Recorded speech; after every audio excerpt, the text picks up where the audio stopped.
मेरे प्यारे छात्रों एवं दोस्तों, आप सभी को मेरे ऑनलाइन क्लास फ्यूचरजेनिक मैथमेटिक्स सेंटर में स्वागत है। आज हम लोग एक ऐसे चैप्टर्स को पढ़ेंगे जो मैट्रिक्स से निकला हुआ है, यानी डिटर्मिनेंट। तो सबसे पहले आप हेडिंग दे देते हैं डिटर्मिनेंट, DETERMINANT। डिटर्मिनेंट, डिटर्मिनेंट को हम लोग हिंदी में बोलते हैं सारणिक। सारणिक हमको हिंदी मीनिंग से कोई खास मतलब नहीं है। पहले हम ये समझ लें कि डिटर्मिनेंट होता क्या है, मैट्रिक्स और डिटर्मिनेंट में अंतर क्या है, डिटर्मिनेंट मैट्रिक्स से अलग कैसे है। आपको याद होगा मैंने आपको बताया था मैट्रिक्स के बारे में कि मैट्रिक्स एक अरेंजमेंट है, यानी कि मैट्रिक्स का वैल्यू नहीं निकलता है, एक अरेंजमेंट है, केवल देख के काम चलाते हैं, देखते अपना काम चला लेते हैं। लेकिन डिटर्मिनेंट एक ऐसा स्क्वायर मैट्रिक्स है जिसका वैल्यू निकलता है, यानी स्क्वायर मैट्रिक्स। वैसे स्क्वायर मैट्रिक्स क्या होता है हम आपको ऑलरेडी बता चुके हैं। वैसे मैट्रिक्स जिसमें रो की संख्या कॉलम की संख्या के बराबर हो उसे स्क्वायर मैट्रिक्स बोलते हैं। यानी सपोज कर लेते हैं, हमको डिटर्मिनेंट को समझने से पहले एक मैट्रिक्स लेते हैं। मान लेते हैं कि लेट ए बराबर में कोई स्क्वायर मैट्रिक्स है।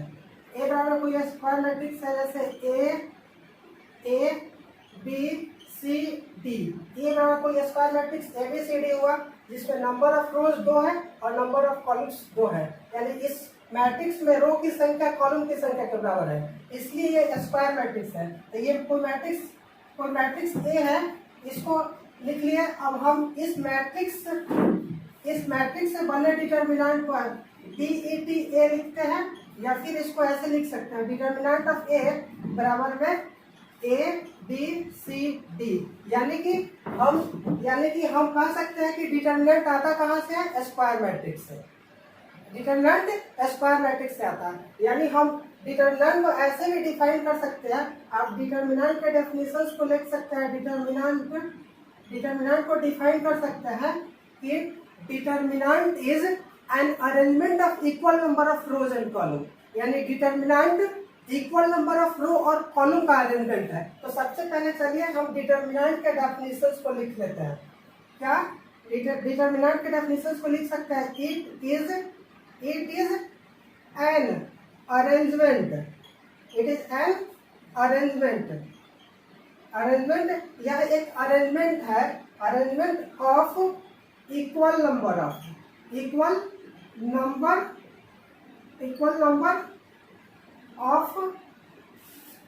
रोज एंड कॉलम्स, यानी डिटर्मिनेंट इक्वल नंबर ऑफ रो और कॉलम्स का अरेंजमेंट है जिसके वैल्यू को निकालते हैं। हमने क्या बताया कि मैट्रिक्स के वैल्यू को नहीं निकाल सकते हैं, लेकिन डिटर्मिनेंट एक ऐसा स्क्वायर मैट्रिक्स है जिसके वैल्यू को निकालते हैं। तो determinant is an arrangement of equal number of rose and columns. हम जनरली मैट्रिक्स को कैपिटल लेटर से डिनोट करते हैं, पर डिटर्मिनेंट को डेल्टा से डिनोट करता है। तो ये भी लिख सकते हैं कि determinant is denoted denoted by delta. यानी हम किस डिटर्मिनेंट को किस चीज से डिनोट करते हैं? डेल्टा से। चलिए बाबू, अब हम लोग सेकेंड ऑर्डर डिटर्मिनेंट का वैल्यू निकालना सीखते हैं। To find the value of second order determinant, मतलब सेकेंड ऑर्डर डिटर्मिनेंट का वैल्यू कैसे निकालेंगे। जैसे मान लेते हैं कि लेट डेल्टा बराबर है ABCD, कोई सेकेंड ऑर्डर का डिटर्मिनेंट है। ठीक है, सेकेंड ऑर्डर का डिटर्मिनेंट क्यों है? क्योंकि इसमें 2 रो और 2 कॉलम है। 2 रो और 2 कॉलम है, इसलिए सेकेंड ऑर्डर का डिटर्मिनेंट है। अब इसको देखिए, इसको आप थोड़ा सा ऐसे डॉटेड कर दीजिए तो ऑनेस्टली देखिए तो ये स्क्वायर की तरह दिख रहा है। तो इसमें स्क्वायर की तरह दिख रहा है, तो इस वर्टेक्स को इससे मिला दीजिए तो ये डायगोनल बन गया, और इसको इससे मिला दिया तो ये दूसरा डायगोनल बन गया। तो जो एंट्रीज यानी जो एलिमेंट्स इस डायगोनल के लॉन्ग लाइक कर रहा है, इसको हम लोग बोलते हैं प्रिंसिपल डायगोनल।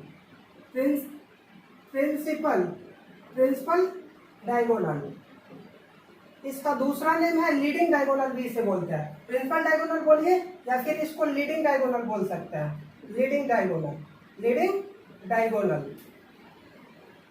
प्रिंसिपल डायगोनल कहिए आप या लीडिंग डायगोनल कहिए। और ये जो इस डायगोनल के अलावा जो एलिमेंट स्लाइस कर रहा है उसको आप बोलेंगे सेकेंडरी डायगोनल। क्या बोलेंगे? Secondary diagonal. तो इसका मीनिंग क्या देंगे? जो इस डायगोनल के अलावा स्लाइस कर रहा है उसको क्या बोलेंगे? Secondary diagonal. Secondary diagonal, secondary diagonal. यानी हमको सेकेंड ऑर्डर के डिटरमिनेंट का वैल्यू निकालना होगा, तो हम करेंगे क्या कि सबसे पहले प्रिंसिपल डायगोनल के अलावा जो एलिमेंट स्लाइस करेगा उसको आपस में मल्टीप्लाई कर लेंगे। ए को डी के साथ मल्टीप्लाई करेंगे तो ए इंटू डी हो जाएगा, उसमें से घटाएंगे सेकेंडरी डायगोनल के एलिमेंट्स को मल्टीप्लाई करके, यानी बी को सी से मल्टीप्लाई करेंगे तो बी इंटू सी हो जाएगा। यानी इसको ऐसे लिख सकते हैं A D minus B C. यानी कि यूं कह सकते हैं हम कि सेकेंड ऑर्डर के डिटरमिनेंट का वैल्यू निकालना होगा, तो उसके लिए हम क्या करेंगे? Product of elements of principal diagonal minus product of elements of secondary diagonal. मतलब कि सबसे पहले प्रिंसिपल डायगोनल के एलिमेंट्स को मल्टीप्लाई कर लेंगे, उसके बाद उसमें से हम सेकेंडरी डायगोनल के एलिमेंट्स को मल्टीप्लाई करके घटा लेंगे। चलिए हम आपको एक एग्जांपल्स बताते हैं, ठीक ना। एक एग्जांपल सेकेंड ऑर्डर डिटरमिनेंट का एक एग्जांपल करते हैं। जैसे आपको एक वैल्यू निकलना, जैसे कोई कहेगा आपको फाइंड डेल्टा बराबर में यहाँ दे देगा -1 2 3 -5, इसका वैल्यू निकालने को बोल देगा। तो हम क्या करेंगे? इसके लिए हम सॉल्यूशंस निकालेंगे इसका। तो लिखेंगे डेल्टा बराबर, सबसे पहला काम मेरा क्या है कि प्रिंसिपल डायगोनल के एलिमेंट्स को आपस में मल्टीप्लाई करें। तो इसको क्या करेंगे? -1 को -5 से मल्टीप्लाई करेंगे, तो -1 इंटू -5 और माइनस सेकेंडरी डायगोनल को एलिमेंट को मल्टीप्लाई करेंगे, तो ये क्या आ जाएगा? 2 इंटू 3। अब देखिएगा माइनस माइनस प्लस, तो ये कितना आ जाएगा? 1 इंटू 5 और -6 इज इक्वल टू क्या आएगा? -1। देखिए कि ये रियल वैल्यू को दे दिया, इसलिए हमने बताया था कि डिटरमिनेंट का वैल्यू निकलता है लेकिन मैट्रिक्स का वैल्यू नहीं निकलता है।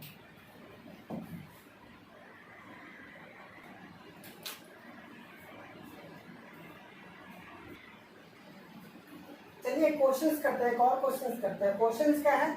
Find x if x 5x बराबर 0। जनरली आपको ऐसे क्वेश्चंस ऑब्जेक्टिव में पूछे जाते हैं, इस बार भी ऑब्जेक्टिव में क्वेश्चंस आया हुआ था इस टाइप का क्वेश्चन। तो इसका वैल्यू निकालने के लिए हम क्या करेंगे? इसके सॉल्यूशंस को देखेंगे। सॉल्यूशंस इक्वल टू, सपोज कर लीजिए लेट डेल्टा बराबर क्या कर लेते हैं? लेट डेल्टा बराबर हमारा क्या है? यहाँ x 5x ये है, ठीक है ना। इसका वैल्यू किसके इक्वल है? 0 के इक्वल है। बराबर हम क्या करेंगे? आपका रूल क्या है? सेकेंडरी प्रिंसिपल डायगोनल के एलिमेंट को मल्टीप्लाई करेंगे, तो x को x के साथ मल्टीप्लाई करेंगे तो x स्क्वायर, और माइनस 5 को 5 के साथ मल्टीप्लाई करेंगे तो 25 बराबर 0। यानी x स्क्वायर बराबर में क्या हो जाएगा? 25। देयरफॉर हमारा x बराबर में क्या हो जाएगा? +-5 होगा। आप बिल्कुल ये गलती नहीं, बहुत लोग ये गलती करते हैं कि यहाँ केवल प्लस लिखते हैं और ऑब्जेक्टिव में आंसर नहीं मैच करता है। यदि x स्क्वायर बराबर 25 है तो x बराबर में क्या होगा हमारा? +-5। अब एक और क्वेश्चन करते हैं। ये हमारे एक क्वेश्चन है एनसीईआरटी एग्जाम्पलर का क्वेश्चन है, ये भी ऑब्जेक्टिव में ही पूछता है। वो सबसे पहले हम क्वेश्चन लिख लेते हैं। हमारा क्वेश्चन क्या है कि find x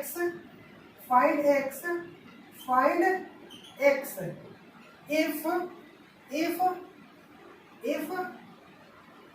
2x 5 8x is equal to 6 5 8 3। इस क्वेश्चन को करते हैं हम।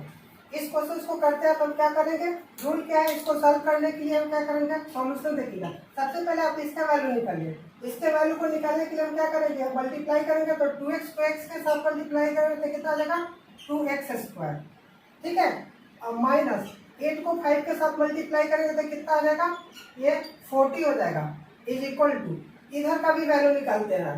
राइट साइड का value, left side right side का वैल्यू निकालेंगे तो हम क्या करेंगे? 6 को 3 के साथ मल्टीप्लाई करेंगे तो 18 हो जाएगा। अब माइनस हमारा हो जाएगा, ये 8 को 5 के साथ मल्टीप्लाई करें तो -40, ठीक है। अब देखिएगा इधर -40 है, इधर -40 है, कट जाएगा तो हमारा हो जाएगा 2x स्क्वायर बराबर में 18। ये 2 से 18 कितना 9 टाइम्स में कट जाएगा। अब देख लीजिए यहाँ x स्क्वायर बराबर 9 है, देयरफॉर हमारा x बराबर क्या आ जाएगा? +-3। यहाँ हमारे पास क्या है? x स्क्वायर बराबर 9 आया है, इसीलिए x बराबर क्या है हमारा? +-3। यही हमारा आंसर हुआ। अब हम लोग सीखेंगे sign system of elements of determinant, यानी डिटर्मिनेंट के किसी पार्टिकुलर एलिमेंट का साइन क्या लेते हैं ये निकालना सीखेंगे। ठीक है, तो इसके लिए हम एक थर्ड ऑर्डर के डिटर्मिनेंट का एग्जांपल लेते हैं। इसके लिए हम एक थर्ड ऑर्डर के डिटर्मिनेंट को कंसीडर करते हैं।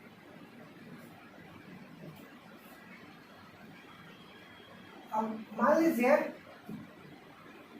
अब आप मान लीजिए कि लेट कर लेते हैं। लेट डेल्टा बराबर में हमारे पास डेल्टा बराबर में A11, A12, A13, A21, A22, A23, A31, A32 और A33। आप देख रहे हैं कि ये थर्ड ऑर्डर का डिटर्मिनेंट, एक थर्ड ऑर्डर का डिटर्मिनेंट निकाल लिए हम, एक थर्ड ऑर्डर का डिटर्मिनेंट ले लिए। अब हमको ये पता करना है कि इसके एलिमेंट का साइन क्या लेंगे।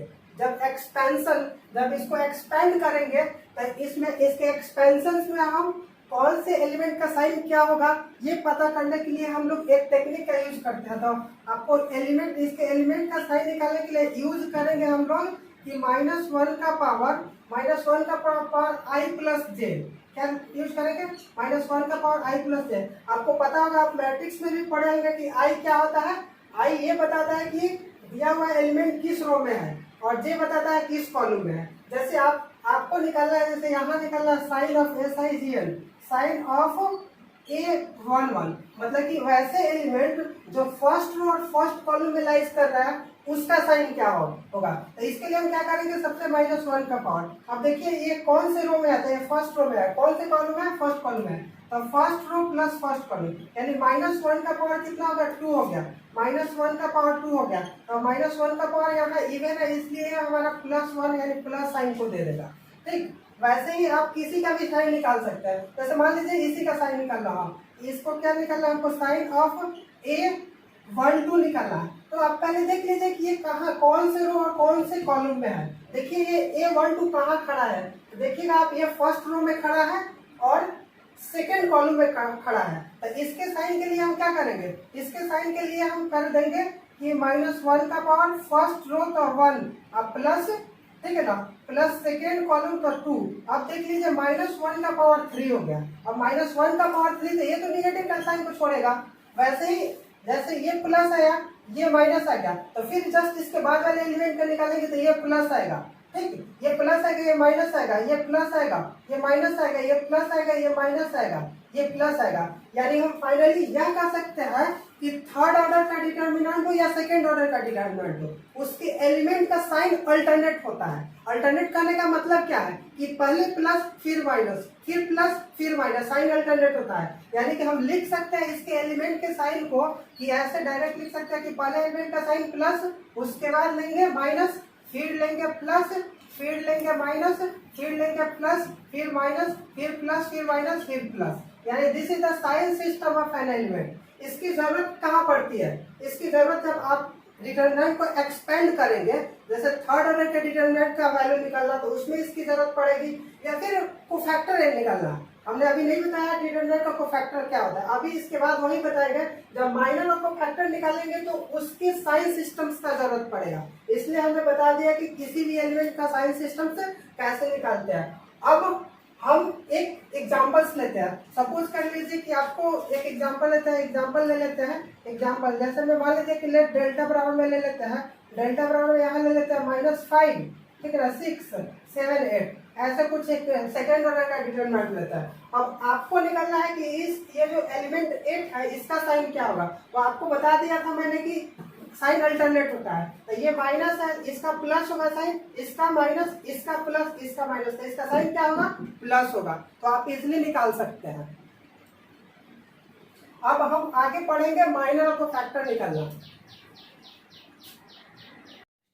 चलिए बाबू, हम आपको डिटर्मिनेंट के एलिमेंट का साइन निकालना बता दिए थे। अब हम लोग सीखते हैं माइनर और कोफैक्टर ऑफ डिटर्मिनेंट, मतलब कि डिटर्मिनेंट के माइनर और कोफैक्टर को निकालना सीखते हैं। आपको पता है कि डिटर्मिनेंट के प्रत्येक एलिमेंट का माइनर और कोफैक्टर निकलता है। कोई गिवन डिटर्मिनेंट हो और जिस किसी भी एलिमेंट्स का माइनर और कोफैक्टर निकालने को कहे, हम इजिली निकाल सकते हैं। तो इसलिए हम पहले हेडिंग दे देते हैं कि माइनर और कोफैक्टर ऑफ डिटर्मिनेंट तो ये देखिए minor and cofactor, COFACTOR, minor and cofactor, ये क्या होता है, ठीक है। तो आपको हम बता दें कि डिटर्मिनेंट के प्रत्येक एलिमेंट का माइनर और कोफैक्टर निकलता है। तो इसको हम लिख सकते हैं कि each element of A determinant, each element of A determinant, DETERMINANT, each element of a determinant has a minor and a cofactor. इसका मतलब ये हुआ कि डिटर्मिनेंट के प्रत्येक एलिमेंट का माइनर और कोफैक्टर होता है। हम माइनर कोफैक्टर निकालना सीखते हैं, तो उसके लिए हमको सबसे पहले एक डिटर्मिनेंट को कंसीडर करना पड़ेगा। तो चलिए कंसीडर करते हैं। लेट डेल्टा बराबर कोई डिटर्मिनेंट है, वो क्या है, x1 x2 x3, y1 y2 y3, z1 z2 z3। जरा ध्यान दीजिएगा कि किसी भी एलिमेंट्स का हम माइनर कैसे निकालते हैं। तो देखिएगा माइनर ऑफ x1 मतलब कि x1 का माइनर कैसे निकालते हैं वो ध्यान दीजिएगा। तो माइनर ऑफ x1 या माइनर ऑफ x1 को आप लिख सकते हैं, x1 देखिए कहाँ है, फर्स्ट रो और फर्स्ट कॉलम है, तो इसको आप M11 लिख सकते हैं। M11 किस चीज को, 1 रो को डिनोट कर रहा है, ये 1 कॉलम को डिनोट कर रहा है। कहने का मतलब कि वैसे एलिमेंट का माइनर निकालना जो फर्स्ट रो और फर्स्ट कॉलम में आता है। यहाँ फर्स्ट रो और फर्स्ट कॉलम में क्या है, x1 है। तो x1 का माइनर निकालने के लिए क्या करते हैं हम, आप देखिए ध्यान दीजिए, ये देखिए x1 कहाँ खड़ा है, तो x1 को देखिए तो ये फर्स्ट रो में खड़ा है, और कौन से कॉलम में खड़ा है, फर्स्ट कॉलम में खड़ा है। तो जिस रो और जिस कॉलम में खड़ा रहेगा उसको डिलीट कर देंगे, मतलब कि उसको हटा देंगे। तो हमको माइनर को फैक्टर x1 का माइनर निकालना है। तो देखिए आप क्या करिए कि जिस रो में खड़ा है उसको कवर अप कर लीजिए। तो फर्स्ट रो में खड़ा है तो इसको कवर अप कर लिए, और फर्स्ट कॉलम में खड़ा है इसको कवर अप कर लिए। तो देखिए कौन एलिमेंट बच गया, y2 y3 z2 z3, ये बचा ना। तो ये जो 4 एलिमेंट बचा, इसके हेल्प से एक डिटर्मिनेंट लिख देंगे, तो वो क्या बन जाएगा, वो बनेगा y2 y3 z2 z3। ये बना, तो ये हमारा क्या हो गया, x1 का माइनर हो गया। अब इसको एक्सपेंड कर दीजिए, एक्सपेंड करेंगे तो क्या आएगा वैल्यू, इसको हम प्रेजेंट एलिमेंट को मल्टीप्लाई करेंगे तो क्या आ जाएगा, y2 z3 और माइनस y3 z2। ये हमारा क्या हुआ, x1 का माइनर हुआ। वैसे ही आप माइनर ऑफ क्या, माइनर ऑफ x2 निकाल सकते हैं, माइनर ऑफ x3 निकाल सकते हैं। चलिए किसी बीच के एलिमेंट या ये जो एलिमेंट है y2 का माइनर निकालना सिखाते हैं। तो हम y2 के माइनर को डायरेक्ट लिख सकते हैं m। अब देखिए कौन से रो में है, तो फर्स्ट सेकेंड रो में है, और कौन से कॉलम में, सेकेंड कॉलम में। यानी ये जो है हमारा y2 जो है फर्स्ट सेकेंड रो में है और फर्स्ट सेकेंड कॉलम में है। तो M22, इसका मतलब कि वैसे एलिमेंट का माइनर निकालना जो सेकेंड रो और सेकेंड कॉलम में है। तो M22 बराबर में क्या होगा, तो देखिए y2 का माइनर निकाल रहा है, y2 का माइनर निकाल रहा है, तो M22 बराबर y2 का माइनर निकाल रहा है। तो देखते हैं y2 कौन से रो में है, तो y2 सेकेंड रो में है, तो सेकेंड रो को कवर अप कर लिए। और कौन से कॉलम में है, सेकेंड कॉलम में है, तो सेकेंड कॉलम को कवर अप कर लिए। तो इसको कवर अप करेंगे तो बच क्या जाएगा, x1 x3 और z1 z3 बच जाएगा। तो y2 का हमारा माइनर क्या हो जाएगा, x1 x3 z1 और z3। अब इसका वैल्यू निकाल लेंगे, ठीक है। अब क्या करेंगे, हम इसका वैल्यू निकालेंगे, इसको एक्सपेंड करके। तो आपस में मल्टीप्लाई करते हैं, x1 को z3 के साथ करेंगे तो x1 z3 हो जाएगा, माइनस करेंगे x3 z1। तो ये हमारा M22 मतलब कि y2 का माइनर निकल गया। इसी तरह किसी भी एलिमेंट का माइनर निकाल सकते हैं, ठीक ना। इसको आप जल्दी से कॉपी कर लीजिए। अब हम कोफैक्टर निकालना सीखेंगे। कोफैक्टर क्या होता है, इसको निकालना सीखेंगे। चलिए अब about cofactor of an element, मतलब कि किसी डिटरमिनेंट के किसी एलिमेंट का कोफैक्टर निकालना सीखते हैं। तो हम आपको डिटरमिनेंट के प्रत्येक एलिमेंट का साइन निकालना सिखा दिए थे, ठीक, और माइनर भी निकालना सिखा दिया है। तो कोफैक्टर निकालना कोई बड़ी बात नहीं है, आपको कुछ नहीं करना है। क्या करना है कि जिस किसी भी एलिमेंट का आपको फैक्टर निकालना है, सबसे पहले उसके माइनर को निकाल लीजिए और उसके पहले क्या करिए, आप उसके साइन को रख दीजिए। जैसे में यानी हम कोफैक्टर ऑफ एन एलिमेंट्स को लिख सकते हैं minor of sine of the element, क्या साइन, SIGN, साइन मतलब चिन्ह, sign of the element, sign of the element into minor of the element, into minor of the element। मतलब कहने का मतलब कि किसी भी एलिमेंट का कोफैक्टर निकालना हो तो सबसे पहले उस एलिमेंट को साइन को लेंगे, उसके बाद उसके माइनर को लिख देंगे, तो वो उस एलिमेंट का कोफैक्टर हो जाएगा।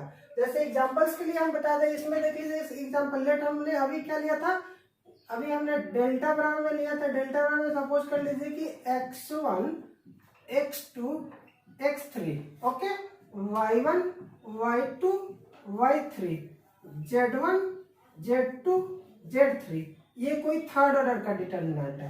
अब हमको क्या करना है, हमको कोफैक्टर ऑफ x1 निकालना है, कोफैक्टर ऑफ x1 निकालना है। x1 का कोफैक्टर क्या होगा, तो देखिए हम कोफैक्टर ऑफ x1, ध्यान दीजिएगा कैसे निकालेगा कोफैक्टर ऑफ x1 बराबर। तो सबसे पहले आप देखिए हमने क्या लिखा है, sign of the element into minor of the element.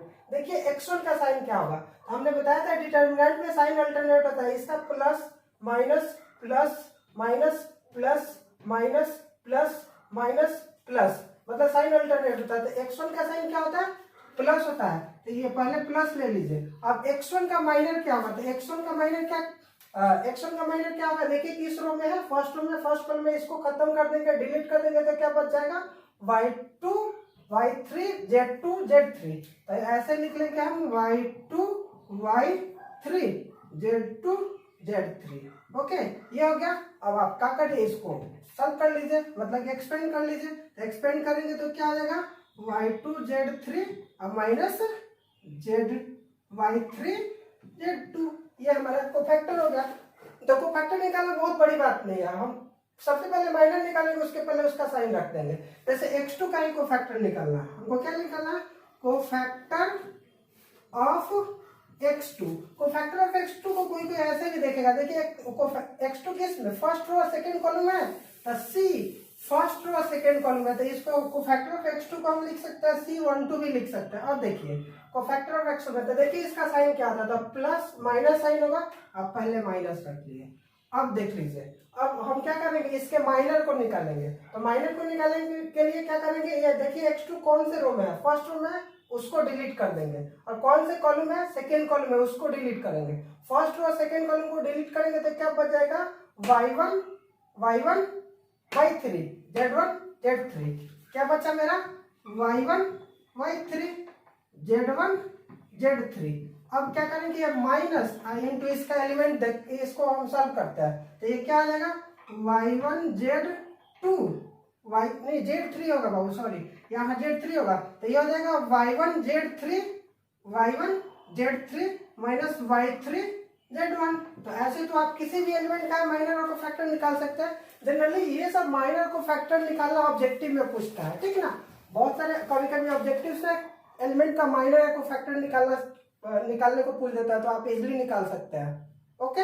ये value of third order determinant, मतलब कि किसी थर्ड ऑर्डर डिटरमिनेंट का वैल्यू कैसे निकालते हैं वो आप पढ़ने जा रहे हैं, पहले इसको कॉपी कर लीजिए आप। चलिए देखिए क्या लिखा है, value of third order determinant, मतलब थर्ड ऑर्डर डिटरमिनेंट का वैल्यू कैसे निकालते हैं। तो देखिए थर्ड ऑर्डर डिटरमिनेंट का वैल्यू हम लोग सेकेंड ऑर्डर डिटरमिनेंट का वैल्यू के हेल्प से निकाल सकते हैं। हमने सेकेंड ऑर्डर डिटरमिनेंट का वैल्यू निकालना सिखा दिया था, देखिए कैसे निकालते हैं। एक एग्जांपल लेते हैं,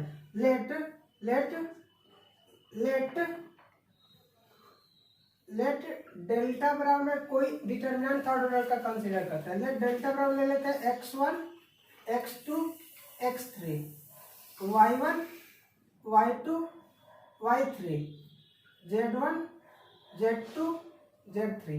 देखिए ये थर्ड ऑर्डर का कोई डिटर्मिनेंट है। अब इसका वैल्यू कैसे निकालेंगे ये ध्यान दीजिएगा।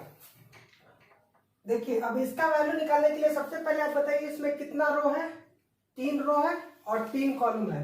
तो value of third order determinant मतलब थर्ड ऑर्डर डिटर्मिनेंट के वैल्यू को हम टोटल 6 तरीका से निकाल सकते हैं। 6 तरीका है, आपके पास 6 रास्ता है वैल्यू निकालने का। आप R1 के अलॉन्ग एक्सपेंड करके निकाल सकते हैं, R2 के अलॉन्ग एक्सपेंड करके निकाल सकते हैं, R3 के अलॉन्ग एक्सपेंड करके निकाल सकते हैं। उसी तरीके से C1 के अलॉन्ग एक्सपेंड करके निकाल सकते हैं, C2 के अलॉन्ग एक्सपेंड करके निकाल सकते हैं और C3 के अलॉन्ग एक्सपेंड करके निकाल सकते हैं। आपको पता है ना, ये जो ये हमारा आपको पता भी होगा, ये हमारा क्या है, ये फर्स्ट रो है, ये सेकेंड रो है और ये थर्ड रो है। वैसे ही ये क्या है हमारा, ये फर्स्ट कॉलम है, ये सेकेंड कॉलम है और ये थर्ड कॉलम है। तो टोटल देखिए R1 R2 R3 C1 C2 C3। तो आपके पास 6 रास्ता है, 6 तरीके से आप value of determinant, value of third order determinant निकाल सकते हैं। ठीक, तो आप निकालना सीखते हैं। देखिए कैसे निकालेंगे। हम सबसे पहले R1 के अलॉन्ग एक्सपेंड करते हैं। ठीक, तो एक्सपेंडिंग अलॉन्ग R1 क्या लिखेंगे, एक्सपेंडिंग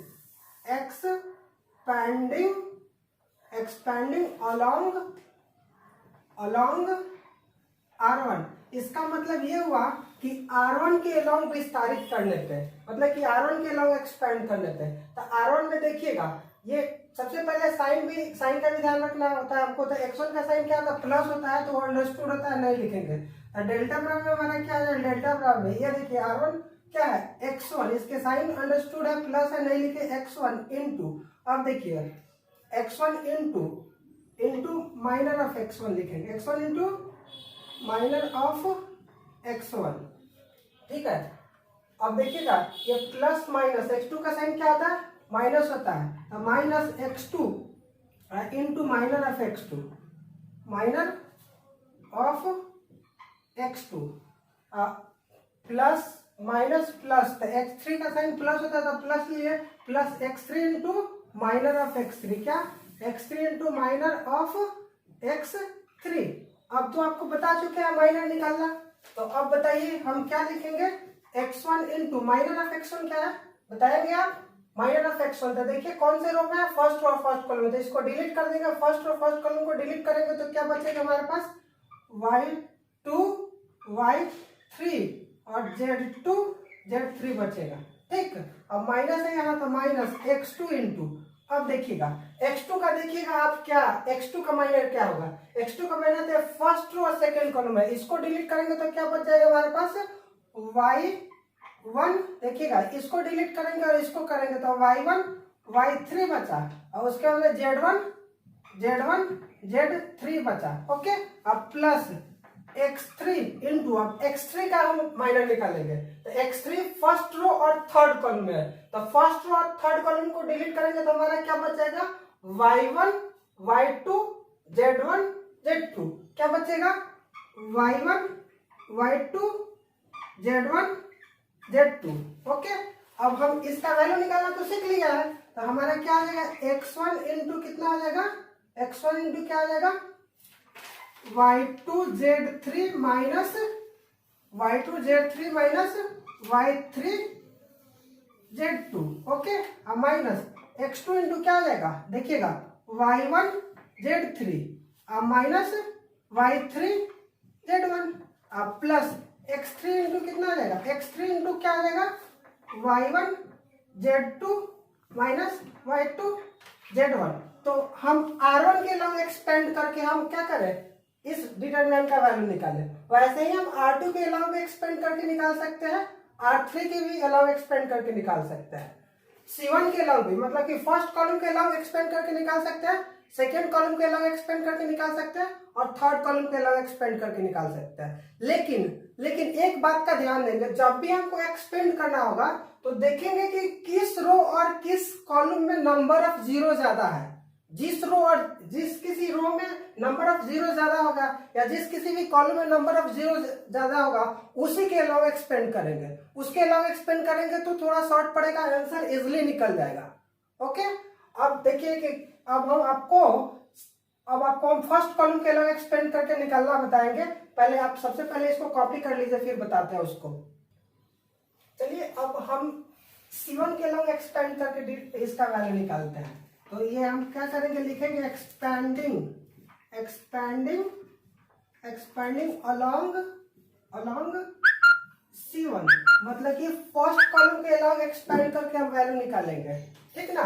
अब देखिए कैसे निकालेंगे, तो देख लीजिएगा। डेल्टा में हमारा क्या आएगा, देखिए फर्स्ट कॉलम का पहला एलिमेंट क्या है, तो x1, इसका साइन क्या है प्लस, तो अंडरस्टूड है तो नहीं लिखेंगे प्लस x1 इनटू इसका माइनर क्या होगा, तो देखिएगा इसका माइनर निकालने के लिए हम क्या करेंगे, ये कौन से फर्स्ट और फर्स्ट कॉलम है, तो इसको डिलीट करेंगे।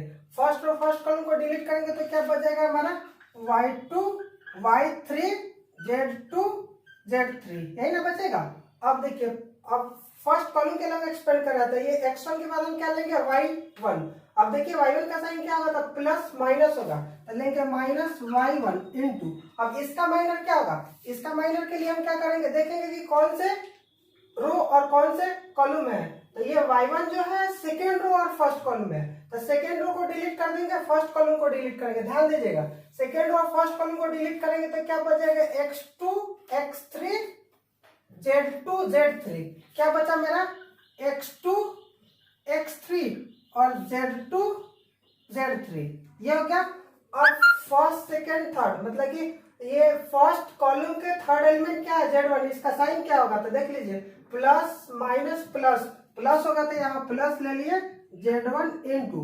अब देखिए ये कौन से थर्ड रो और फर्स्ट कॉलम में है, तो थर्ड रो को डिलीट करेंगे और फर्स्ट कॉलम को डिलीट करेंगे, मतलब डिलीट करने का मतलब खत्म करेंगे, हटा देंगे। तो थर्ड रो को हटाएंगे और फर्स्ट कॉलम को हटाएंगे, तो थर्ड रो और फर्स्ट कॉलम को हटाएंगे तो क्या बच जाएगा x2 x3 और y2 y3। अब तो हमारा काम खत्म। अब इसके वैल्यू को निकालना तो बहुत आसान है, तो x1 इंटू कितना आ जाएगा, अब इसको क्या करिए आप मल्टीप्लाई कर लीजिए। तो ये y1 को y2 को z3 से मल्टीप्लाई करें तो क्या आ जाएगा y2 z3 minus y3 z2, okay. अब माइनस y1 इनटू, अब क्या करेंगे x2 z3 हो जाएगा ना, x2 z3 हो जाएगा माइनस क्या हो जाएगा x3 z2, okay, x3 z2। अब प्लस z1 इंटू क्या हो जाएगा, z1 इंटू हो जाएगा हमारा x2 y2 x2 y3 होगा, यहाँ ये y3 है, इसको और इसको डिलीट करे हैं तो हमारा बचा है x2 x3 y2 y3 ना, ये y3 है, तो ये हमारा क्या जाएगा x2 y3 minus x3 y2। ये हम फर्स्ट कॉलम के अलग एक्सपेंड करके निकालिए। वैसा ही आप सेकेंड कॉलम के अलग एक्सपेंड करके निकाल सकते हैं और थर्ड कॉलम के अलग एक्सपेंड करके निकाल सकते हैं। लेकिन एक बात का ध्यान रहना चाहिए कि जिस रो या कॉलम में नंबर ऑफ जीरो सबसे ज्यादा होगा उसी के अलग एक्सपेंड करेंगे, ये बात याद रखना चाहिए आपको, ओके। अब हम एक इंपॉर्टेंट रिमार्क्स को देखेंगे। सबसे पहले आप इसको कॉपी करिए, थोड़ा जल्दी कॉपी करिएगा।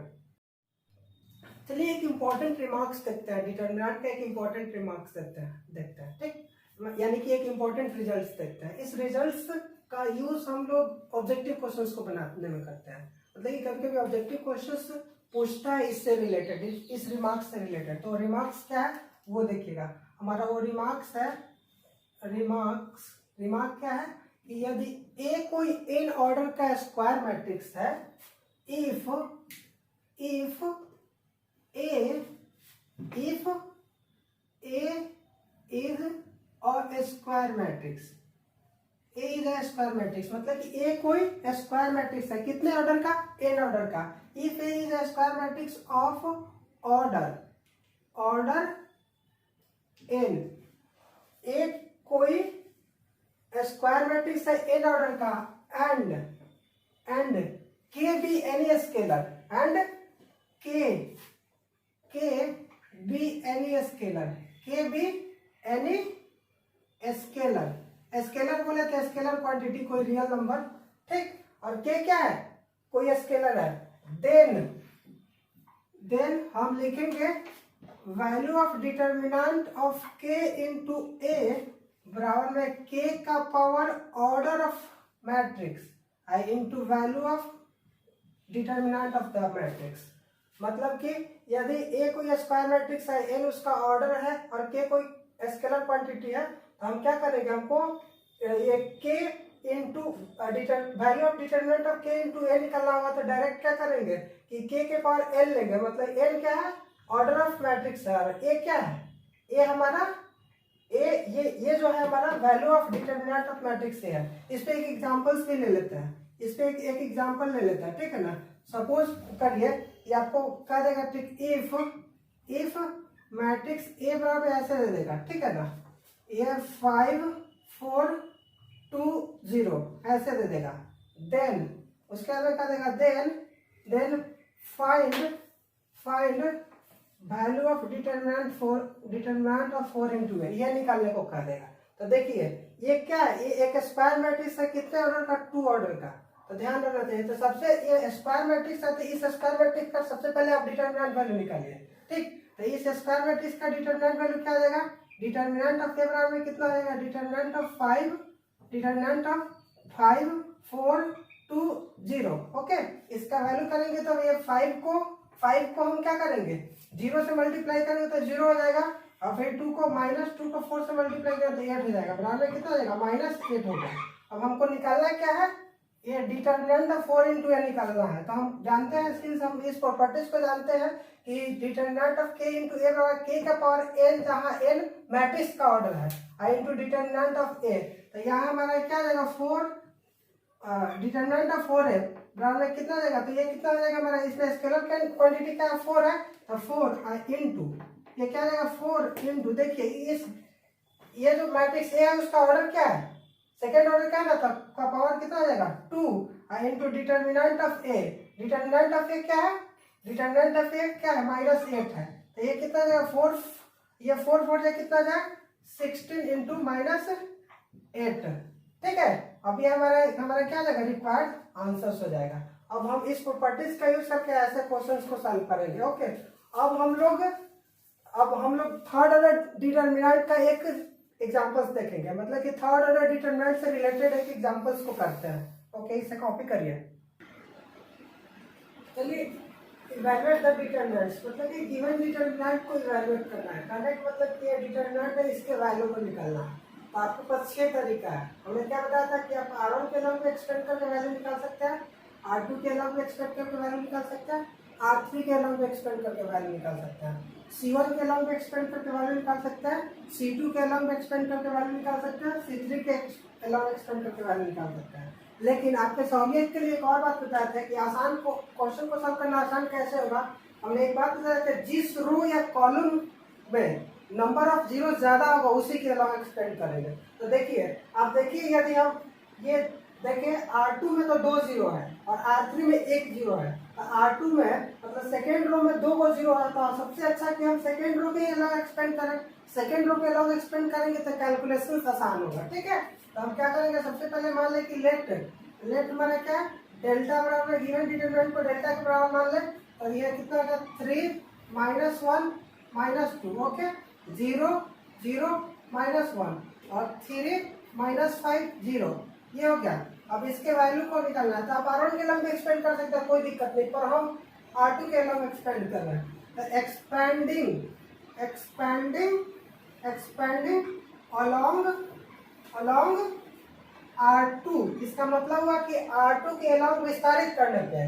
तो हमारा क्या आएगा, तो डेल्टा बराबर क्या आएगा, तो देख लीजिएगा ये कितना जाएगा, 0 इंटू समथिंग, वो तो 0 ही होगा, फिर भी देख लीजिए ये इसका साइन का भी हमको ध्यान रखना पड़ता था, प्लस माइनस ना, तो ये माइनस है तो माइनस रखना पड़ेगा, 0 तो न्यूट्रल होता है तो साइन देने की कोई जरूरत नहीं है, ठीक है। तो 0 इंटू, अब ये क्या है, सेकेंड रो और फर्स्ट कॉलम है, तो इसको डिलीट कर देंगे। सेकेंड रो फर्स्ट कॉलम को डिलीट करेंगे तो बचेगा क्या, ठीक है, हमारे पास बच जाएगा सेकेंड रो और फर्स्ट कॉलम को डिलीट कर -1 इंटू 0, तो -1 को 0 से मल्टीप्लाई करेंगे तो 0, ओके।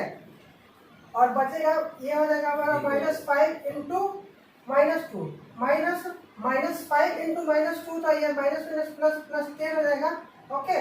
ये माइनस प्लस या प्लस 0 × अब ये देखिए कौन से, ये सेकेंड रो और फर्स्ट कॉलम में है, तो सेकेंड रो में इसको डिलीट कर देंगे, ठीक है ना। जिस कॉलम में ये सेकेंड रो सेकेंड कॉलम में है, तो जिस रो में है उसको डिलीट कर देंगे, जिस कॉलम में है उसको डिलीट करेंगे, तो हमारा क्या बचेगा, इसको हटा देंगे, इसको हटाएंगे तो क्या बचेगा, 3 को 0 से मल्टीप्लाई करेंगे तो 3 × 0 0 हो जाएगा। ये 2 को, ठीक है ना, -2 को -2 से मल्टीप्लाई करें तो -6 हो जाएगा, तो माइनस माइनस प्लस 6 हो जाएगा यहाँ, ठीक है। अब ये हो जाएगा ये प्लस माइनस प्लस माइनस, इसका साइन क्या हो जाएगा, माइनस, ठीक है ना। तो ये माइनस हो जाएगा, आप क्या लेंगे -1 × ठीक है ना, -1 × अब ये क्या है, ये थर्ड कॉलम में है और सेकंड रो में है, तो थर्ड कॉलम सेकंड रो को डिलीट करेंगे तो क्या बच जाएगा, 3 × -15, क्या सॉरी 3 × -5 यानी बच जाएगा -15, ठीक है ना, माइनस, ठीक है ना, -15 का माइनस कितना हो जाएगा, 3 × -1, तो 3 × -1 -3 माइनस +3 हो जाएगा। अब देखिए इसको कैलकुलेट करने की जरूरत नहीं है, अब आपको समझने के लिए इतना कुछ कर दिया, 0 × समथिंग 0 ही होता है, यहाँ पर 0 × समथिंग 0 होता है, हम कैलकुलेट भी नहीं करते, डायरेक्ट लिख सकते थे। तो हमारा रिजल्ट क्या आ जाएगा, डेल्टा बराबर हमारा रिजल्ट क्या आएगा, ये डेल्टा बराबर रिजल्ट हो जाएगा, ये माइनस माइनस प्लस हो जाएगा, ये -15 आप +3 कितना आ जाएगा, -15 + 3 हमारा आ जाएगा -12, ये हमारा आंसर हो गया, ठीक है। तो इस तरीके से हम थर्ड ऑर्डर डिटरमिनेंट का वैल्यू निकालते हैं। चलिए अब हम डिटरमिनेंट का यूज कर एरिया ऑफ ट्रायंगल मतलब किसी त्रिभुज का क्षेत्रफल डिटरमिनेंट का यूज करके कैसे निकालते हैं। तो इसके लिए मान लेते हैं एबीसी कोई ट्रायंगल है, सपोज कर लीजिए एबीसी कार्टेशियन प्लेन में एबीसी कोई ट्रायंगल है, ये ए बी सी कोई ट्रायंगल है जिसमें ए का जो कोऑर्डिनेट्स है वर्टेक्स ए का कोऑर्डिनेट है x1 y1 है, ठीक है। वर्टेक्स बी का कोऑर्डिनेट है वो x2 y2 है, x2 y2, और वर्टेक्स सी का कोऑर्डिनेट क्या है x3 y3। यानी मान लीजिए कि एबीसी कोई ट्रायंगल है जिसमें ए का कोऑर्डिनेट x1 y1 है, बी का कोऑर्डिनेट x2 y2 है और सी का कोऑर्डिनेट x3 y3 है, ठीक है। तो हम इस ट्रायंगल का एरिया हम क्या कर सकते हैं, इस ट्रायंगल का एरिया डिटरमिनेंट का यूज करके निकाल सकते हैं। आप ऐसे 10th क्लास में कोऑर्डिनेट ज्योमेट्री में भी पढ़ेंगे, आपको याद भी होगा, ठीक। आप डिटरमिनेंट का भी यूज करके निकाल सकते हैं। ए आर ट्रायंगल क्या हो जाएगा, ए आर ट्रायंगल एबीसी, इसका मतलब है कि एरिया ऑफ ट्रायंगल एबीसी को हम कैसे निकालते हैं, तो वो हो जाएगा हमारा 1/2 इनटू ये कल इसके सभी एक्स कोऑर्डिनेट्स को किसी एक रो में ले लीजिए, तो x1 x2, ठीक है ना, x3, फिर y कोऑर्डिनेट को दूसरे रो में लीजिए तो y1 y2 y3 और z कोऑर्डिनेट को, ठीक है, z कोऑर्डिनेट्स तो है ही नहीं इसमें, तो इसमें 1 1 1 ले लीजिए। ऐसे मतलब इस फॉर्मूला का डिटरमिनेंट, ऐसा डिटरमिनेंट का यूज करके हम एरिया ऑफ ट्रायंगल निकाल सकते हैं, ठीक। आपको जब कभी भी किसी ट्रायंगल के तीनों वर्टेक्स का कोऑर्डिनेट्स दिया हो तो आप इस फॉर्मूला का यूज करके बहुत इजीली एरिया फाइंड आउट कर सकते हैं। आप अच्छा जरा आप ये बताइएगा, यदि पॉइंट एबीसी कॉलिनियर हो जाए, कॉलिनियर मतलब समझते हैं points lying on the same straight line, मतलब कि वैसे पॉइंट्स जो सेम स्ट्रेट लाइन पे लाइज करता है उसे कॉलिनियर बोलता है। आपको त्रिभुज का डेफिनेशन क्या बताया जाता है कि त्रिभुज is a closed figure formed by 3 non collinear points. तो जब 3 पॉइंट्स कॉलिनियर होगा तो उन तीनों पॉइंट से बने त्रिभुज का एरिया क्या होगा, उन तीनों पॉइंट के हेल्प से बने त्रिभुज का एरिया 0 के बराबर होगा, ठीक। तो हम लिख देंगे इफ, एक नोट करके लिख सकते हैं, नोट करके कि इफ पॉइंट्स क्या, points A B and C are collinear, if points A, B, C are collinear, then क्या आ जाएगा, area of triangle A R triangle A R मतलब area of triangle A B C is equal to 0, मतलब कि ये जो determinant form area है इसको 0 के इक्वल कर देंगे, यानी हमारा कंडीशंस ऑफ कॉलिनियरिटी क्या आ जाएगा, तो 1/2 into x1 x2 x3 y1 y2 y3 और 1 1 1, इसको 0 के बराबर कर देंगे। तो this condition is known as conditions of collinearity of 3 points of a triangle. ठीक है ना, 3 पॉइंट्स को कॉलिनियर होने का ये कंडीशन है। इस पे क्वेश्चंस बहुत आसान होता है, इसलिए आप खुद से क्वेश्चंस कर लीजिएगा, हमको क्वेश्चन कराने की जरूरत नहीं है। अब इसके बाद वाले क्लास में हम लोग पढ़ेंगे प्रॉपर्टीज ऑफ डिटरमिनेंट। देखिए डिटरमिनेंट से क्वेश्चन जो पूछी जाती है वो प्रॉपर्टी से ही पूछी जाती है। ठीक है ना, नॉर्मल क्वेश्चन नहीं पूछी जाती है। जो भी क्वेश्चन एग्जाम में पूछे जाते हैं वो प्रॉपर्टी से पूछे जाते हैं। थोड़ा दमदार और पावरफुल क्वेश्चन प्रॉपर्टीज से ही मिलेंगे आपको। तो इसीलिए हम लोग इसके बाद वाले लेक्चर में हम प्रॉपर्टीज ऑफ डिटरमिनेंट पढ़ेंगे। वो काफी इंपॉर्टेंट क्लास है, उसको आप मिस करना नहीं छोड़ेंगे। Okay, that's enough for the day. Thank you.